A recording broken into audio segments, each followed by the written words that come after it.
Here are the 3 important tips to solve the slips. Number 1, make sure the wire is facing forward, that the headband is secure on your head and about 1 inch away from your hairline.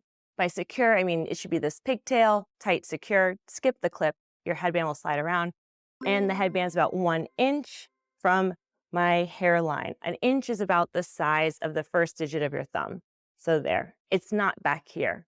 And then the 3rd tip is when you're wrapping, make sure each section that you're grabbing is only 1 inch deep from your hairline, nothing like 3 inches deep.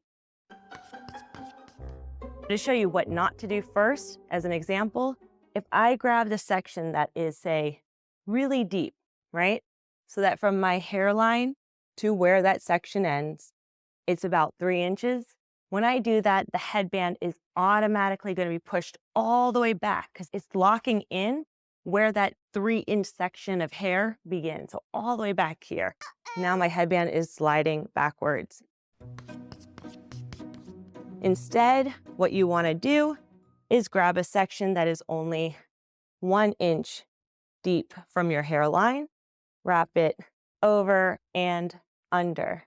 Repeat it with the next one. So again, grabbing another section right underneath the first, that section should again be only 1 inch away from your hairline, 1 inch deep. Combine them and wrap them over and do it again. Usually get to about 3 of these before you reach your ear. And once you reach your ear, grab all the hair, pull the headband kind of close to your face and wrap down. And with those 3 tips, you'll be able to solve all your slips.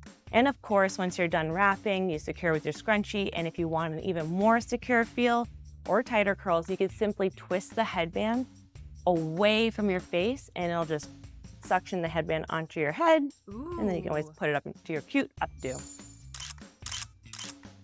Hope this tips and tricks video was helpful and that it solves all your slips. And thank you so much, as always, for being our curl friend.